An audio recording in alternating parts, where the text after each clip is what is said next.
নমস্কার সবাইকে। আজকে ডে 3।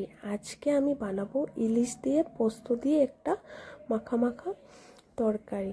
তার জন্য আমি ইলিশ মাছগুলো প্রথমেই ভেজে নিয়েছি, তারপরে একটা পেস্ট রেডি করে নিয়েছি। তারপরে কড়াইয়ে তেল দিয়ে জিরে ফোড়ন, শুকনো লঙ্কা, তেজপাতা, কেটে রাখা পেঁয়াজ দিয়ে এটাকে ভালো করে নাড়িয়ে চাড়িয়ে নেব।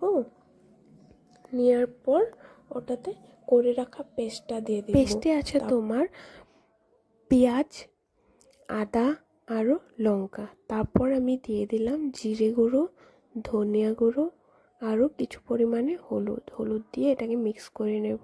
আরও এটাতে এখন ভালো করে কষিয়ে নেওয়ার পর এটাতে অল্প লবণ দিয়ে দেব। লবণ দেওয়ার পর যখন এটা ভালো করে তেলটা ছেড়ে দেবে, তাতে কিছু পরিমাণে আমি এখন জল দিয়ে দেব।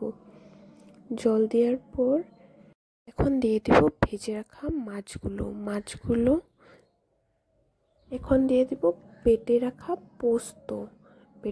পোস্ত দিয়ে এটাকে কিছু টাইম বয়েল হতে দেব। বয়েল হলেই আর কিছু টাইম ঢেকেও রেখে দেব, যাতে এটাতে ভালো করে মাছের ভিতরে মশলাগুলো ঢুকে যায়।